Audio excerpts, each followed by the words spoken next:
Welcome to the Art Studio Insights podcast, where we demystify the creative process and exchange ideas with career-minded artists. We are your hosts, Adriana and Jackie Sanders. We are two emerging artists sharing forward the advice and business lessons we have learned along our journey. So if you are not already, please go ahead and subscribe. This will help other creatives like you find our podcast, and you will be notified when we drop a new episode every Tuesday. For today's episode, we have a magical topic. Dun, dun, dun. I feel like this has been coming like a long time coming. Yes, it has, because I feel like both of us get questions about this when we post on Instagram, kind of our work in process. So without further ado, today we will be discussing the batch making process or the batching process when it comes to creating artwork. So let's start with a general definition. What is batching? Put simply, you can think of it like a batch of cookies, right? You're thinking of a quantity or number of things coming together or taken together at one time. So for purposes of what we're going to discuss, we're talking about paintings that are all being worked on around the same time and finished around the same time. Yeah, and so this can be a really, really productive way of creating artwork. Sometimes when the negative self-limiting beliefs creep in, I know this is a mindset that I had to kind of get over, was getting over that like, oh, I don't want to be a production line. I don't work in a factory. I don't want to feel like I'm just mass producing artwork, because these are original art pieces that we are talking about. But realistically, your style and your creative energy is what is highlighted in each piece individually. And it can be a super efficient use of your time, your material, and also even your creative energy to be creating multiple pieces and exploring an idea or a medium all in one big batch so that they all come out at the same time as a complete series.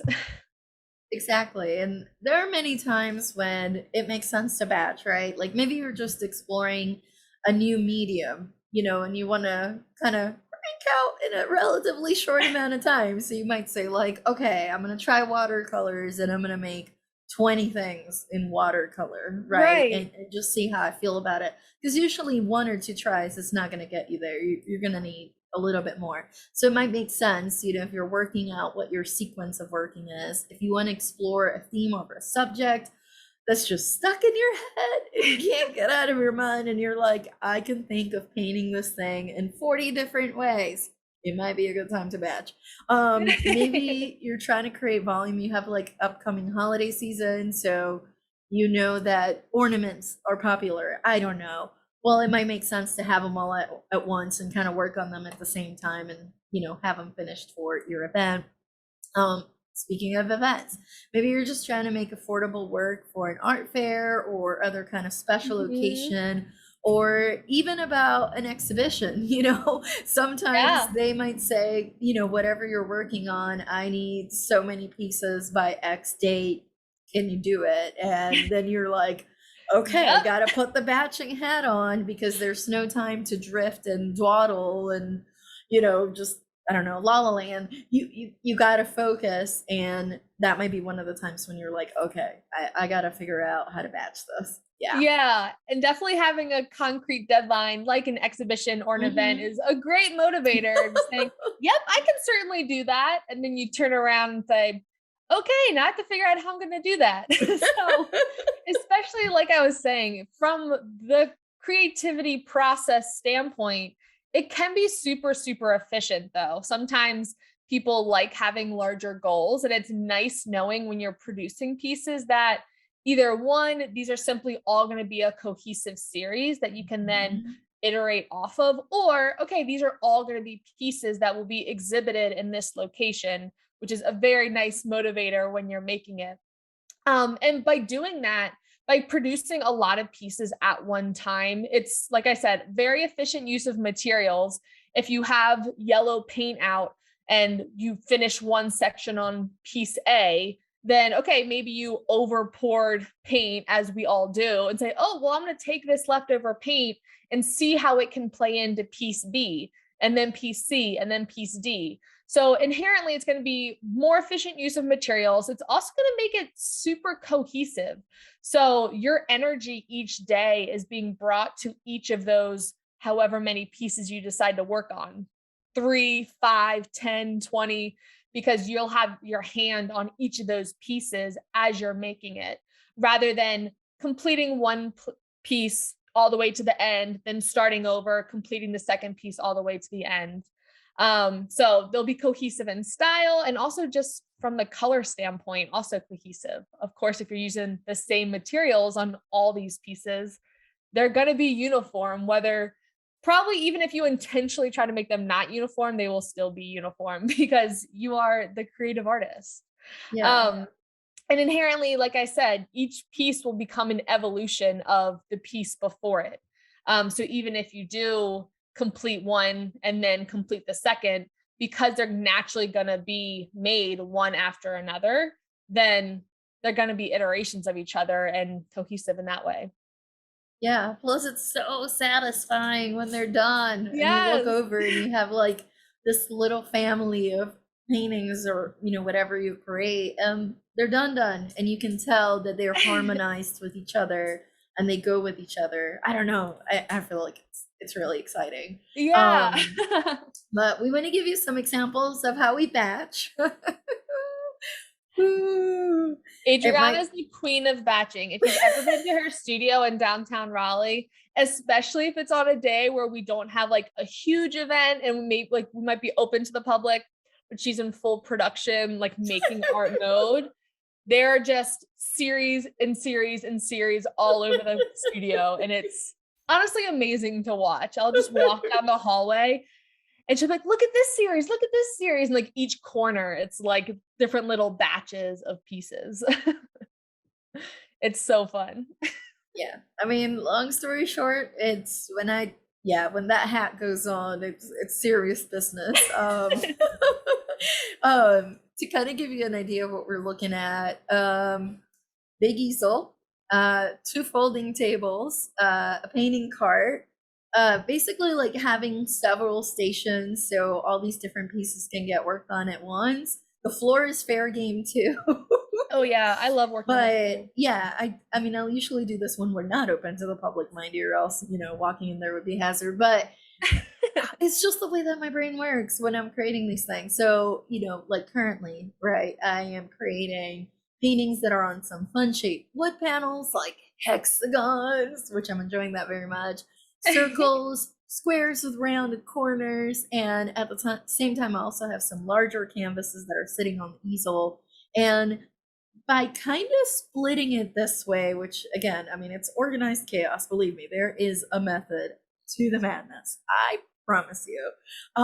It allows me to easily work on 20 paintings at once. And then on top of that, the way I work is I like to work in several series at once, or several mini series at once, simply because for me, if I create one after the other, right, and say if they're the same series, a lot of times they'll end up looking almost the same. Or if they're all of the same series, versus being able to say these have hard edges, these have soft edges, and it's like that brain challenge in a way of like switching gears between them, which I feel like keeps them fresh and exciting. And yeah, that's actually how I can make several paintings at once. It doesn't mean they're all done at once, mind you. Sometimes there'll be like a smaller subgroup that like will come to the finish line sooner than the others. But definitely when starting out and prepping things like like prepping panels, putting gesso on them, why do one? Yeah, gesso's out, do them all at once. I don't know. Just like you going. said earlier, it's more efficient. Yeah, why do I want to gesso one thing at once if I can just gesso it all at once? Yeah, I mean, it's part of my prep anyway. So. And that's a good point, especially with like starting pieces, if you use gesso in the beginning of your process, and also for completing the pieces. I feel like this is one thing we didn't mention earlier, but a benefit of batch making pieces is then you can also finish the pieces all at the same time. If you choose to paint the edges, you can do that, hanging hardware, photographing them, listing them on the website, varnishing, doing all those last minute before they can go to a gallery, before they can go to a collector items that a lot of the time as you're getting started with your art business, you might not account for in your timelines, then you're like, great, I finished the painting the day before my event, but I still have to put hardware on and varnish it and photograph it. You're like, Not worth that's it. a It's too whole process. stressful. Too Yeah. stressful. And if you're So, in oil, if you do oils, yeah, you're out of luck. oh yeah. And so having the process of batching, and like you were talking about, Adriana, of really like setting parameters for series, I think is super, super helpful. And that's kind of how I got started with the idea of batch making pieces. I was so used to, in art school, you're given one assignment. Maybe you have like two paintings in one class that you're doing. But other than that, you're really doing, okay, a painting for my watercolor class, a sculpture for my sculpture class, and then an acrylic painting. And those are three completely different things. They're not necessarily exploring the same ideas or themes. So the idea of having one series that I was batch making that are slight iterations of each other, but still moving in the same cohesive direction was a very new process for me. And so I feel like I kind of dipped my toe into it back in early 2020, really, and which was doing a daily drawing. And so at the time, I was still working at a home studio.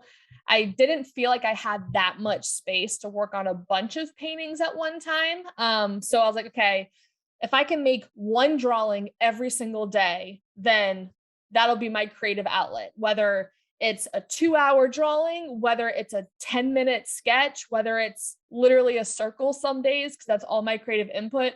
They were on the same size of paper. They used the same medium. And so doing one every single day, it's very different than sitting down for, let's say, a 8-hour painting session. But for me at that time, that really felt like a batch creation process because it was way faster than my normal production timeline. Normally, I would maybe make a piece and then wait like 3 weeks and then start a second piece. So it was much faster ideas. And I think my biggest takeaway of that was how much momentum and creative energy you build by doing that. And really, by it's not like creativity ever goes away. I feel like it's one of those muscles. It's just like working out. Like the more you work out, like the more energy you have and the more you want to keep pushing yourself. But then also with a painting or a series, once you start making a piece, then the more time you spend on it, the more time you want to spend evolving it and seeing it what it can become. So when I moved to the larger studio at Art Space, this past July, really having a huge room that I could batch create in was a new process and honestly has been so much fun exploring, especially because the way I set it up, it was like right now it's still like a hodgepodge of free furniture that I got off of like Facebook Marketplace, which highly recommend because it's going in an artist studio. So like It's gonna get paint on it it's gonna get anyways. paint on it anyway. I don't mind if there's like dings on it. I'm probably gonna like splatter it with paint. So they were all like $100 or less, most of it free furniture that I either like got from friends or Facebook Marketplace. And I basically made this huge 6 foot by 6 foot table in the middle of my studio. So over the past 2 months, being able to batch create various series, so everything down from 6-inch square panels up to 18-inch squares for various exhibitions and opportunities. But basically being able to like start at one corner, I'll paint along one side, turn the corner, keep painting. And by the time I get to the like bottom left corner of the square table, like, oh, well, this painting's dry now. Now I can add a second layer. So I always laugh, like if you were to get an aerial view of my studio, I'm literally Slaps. just like walking in circles. So definitely have to have comfy shoes on. And like just like Energizer Bunny, just walking in circles, walking in circles. Yeah, I mean, you're reminding me too. It's like if you are short on time, it's also great to batch because you're not going into the studio or your home studio or your dining room table, whatever it is, that you have your creative space at.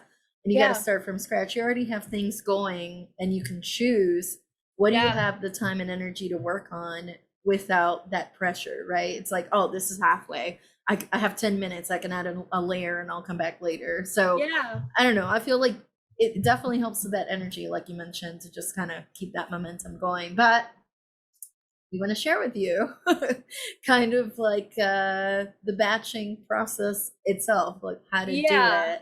So if you So, didn't have any like frame of reference, if someone was mhm. completely new to batching, where would you suggest, as the queen of batch making in series, where would you suggest people start if they haven't approached this process before?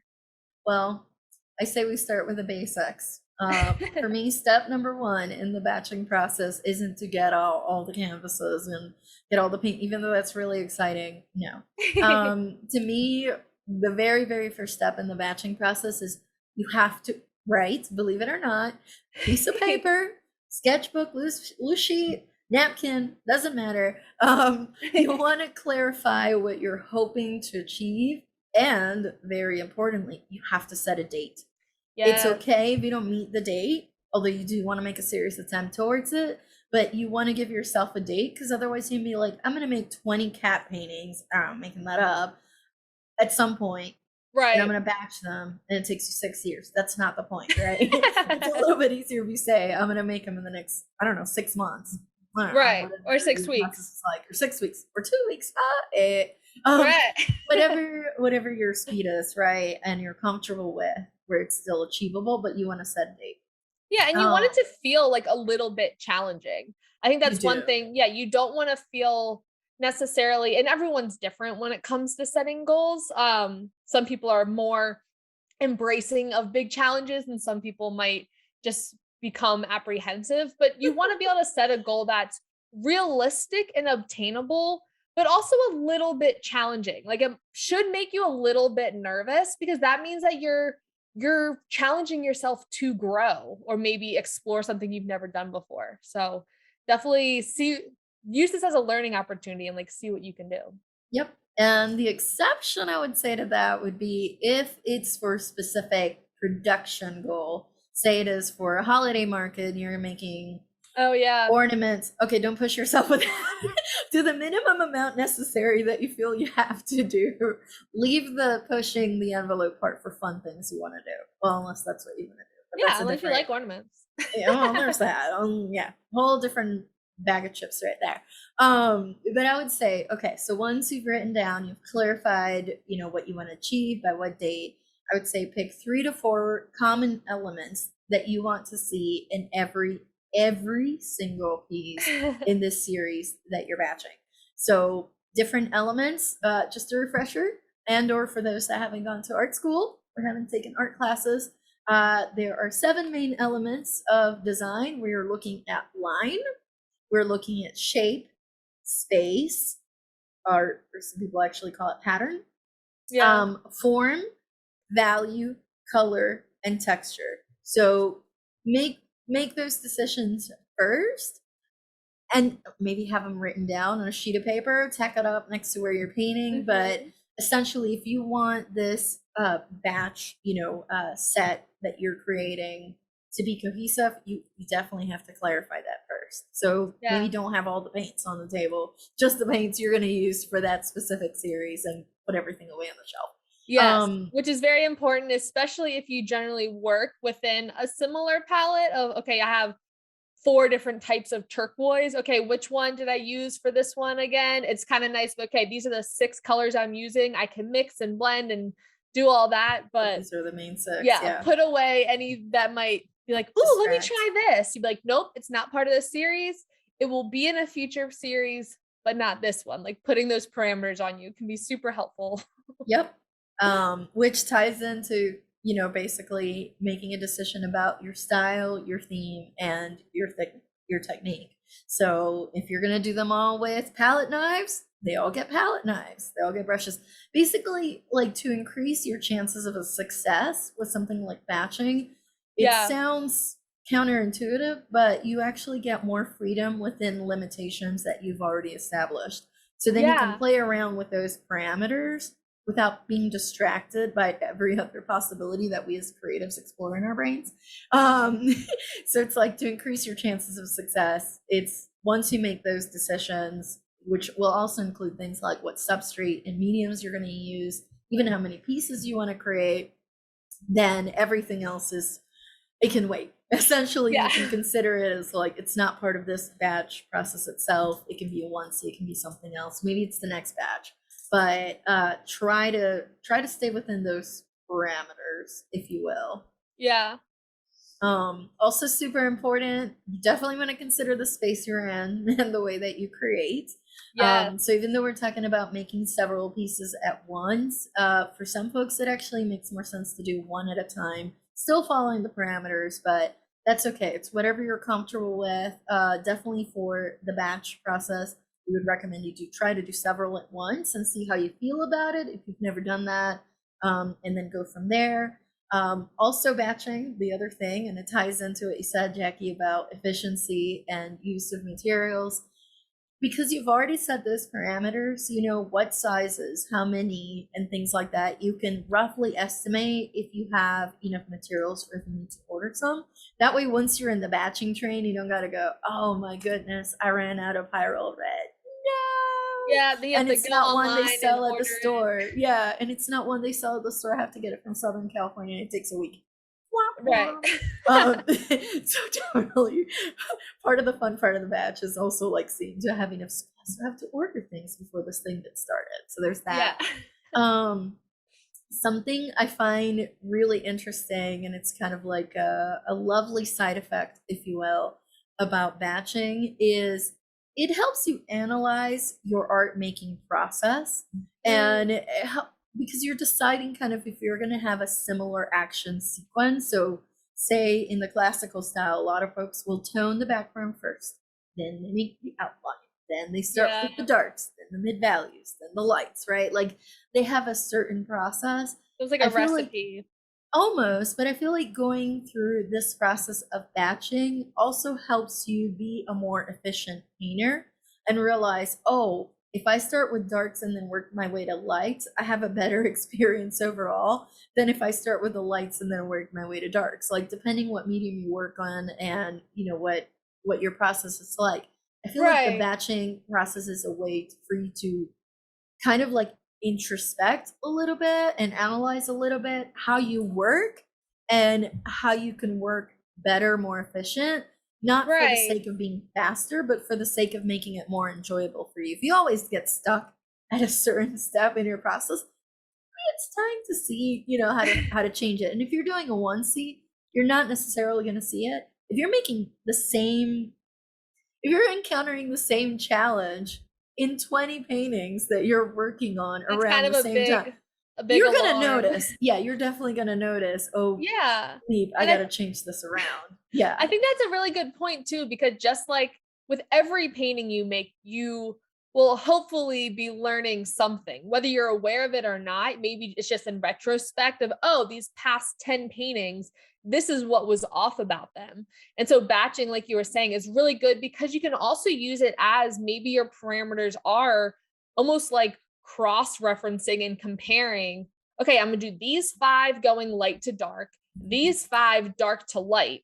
And then as you're building both of them out simultaneously, saying, why am I naturally more excited to work on the light to dark pieces rather than the dark to light pieces? So, like, you're naturally saying, okay, if you get really excited to maybe work on 2 or 3 within the larger batch of 10, what about Mhm. those are you gravitating towards? Which is a lot better of a like realization because you're learning in real time and have the direct comparison of experience rather than, oh, maybe I just didn't like this series because it was a really stressful month or a stressful week and blaming it on outside factors. But if you're working on all of them simultaneously, you kind of, it shines a light and brings a lot of clarity to what you're thinking, how you're feeling about certain elements.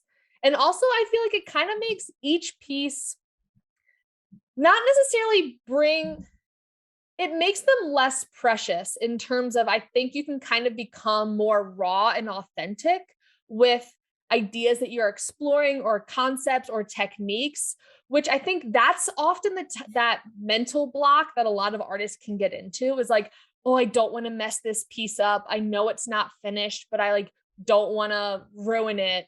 And so by having so many pieces going at once, it gives you that creative freedom to just go for it because you have 9 more that are kind of similar. But when you just go for it, that's a lot of the time where that magic happens and those aha epiphany moments, which can be super, super rewarding and accelerate that learning process for you. Yeah, and as part of the learning process, part of what's fun with this batching process, and it's one of the benefits, is you get to compare and realize which ones are stronger, which in Yeah. turns helps you make even better work. Because if you make 10 cat paintings, going back to the cats for whatever reason, if you make 10 cat paintings, once you have them side by side, chances are there are some you're going to like better than others. Maybe the composition was stronger. Maybe the values were a little more poppy in one than the other. Like Right. it gives you, if you're doing just one at a time, you might still see it once they're done. But if you're pushing through to make several at once, it allows you to also correct while you're going. So you might see, oh, I like what just happened in this one. Can I bring it to this other one? And Right, because it's not exactly. finished yet, you still have a chance to apply literally what you're learning on the fly onto other pieces that are also in progress. So I think that's really, Right. really good. Yeah, I almost think of them all as like, okay, if you think of like a Powerball from like 0 to 10 of being complete, you build this one up to like a 6 or 7, and then you look at the one that's at a 3, and you're like, oh no, I need to bring these elements over. And it's almost like toggles that as you go, you can like keep lifting the other ones up with it. So then by the end, you have all the pieces that are at a 10. Maybe there are one or two that just Or didn't work oddballs. out. But Yeah. again, yeah, like you can then use those, whatever epiphanies you had in the process, as like your parameters for the next series that you make. And then just constantly refining and refining and refining. Well, and even with that tying to that, sometimes those oddballs are the ones that give you the hint of what's happening next. So you'll get to a Yeah. point where you're like, nope, I can't touch this anymore. Like they become precious and or difficult, and you just set them aside and they turn into something else later, and or spin off into their own series, which is really, really Right. cool. And Yeah. then this is not as fun, but I feel like one of the things to talk about batching that's definitely important is titles. Yay, titles. Oh yeah, titling the Yeah. pieces when you're Yeah, done. you're gonna have to consider when it comes to titles. Sometimes it makes sense just to put a different number at the end and call them field notes, number 1 through 20 kind of situation.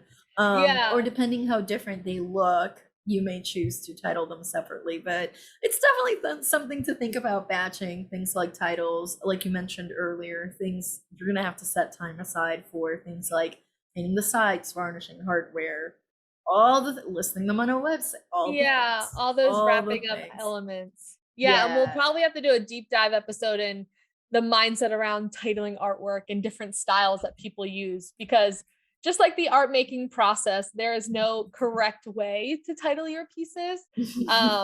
Definitely you want to make sure that it enhances the work itself and brings some light to it. But yeah, even numbering them 1 through 10, it's shows the viewer, okay, these 10 were made as a batch.